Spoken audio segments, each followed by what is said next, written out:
Here we are doing some roof assembly for this 10 by 10 gazebo.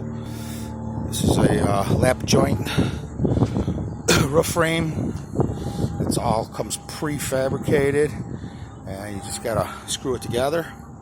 But it probably takes a good half an hour, 40 minutes to lay each one up and screw it together. And here's what it looks like when they're completed. We have 2 units complete now. Comes with a drip edge on it, washered roofing screws on the aluminum roof panels. It's definitely a pretty nice little gazebo. I would highly recommend it if anyone was in the market to put a gazebo up in their, create a little shade space in their yard.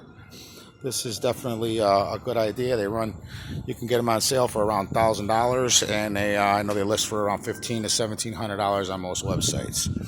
And I would say the installation price is right around $1,200 to $1,500,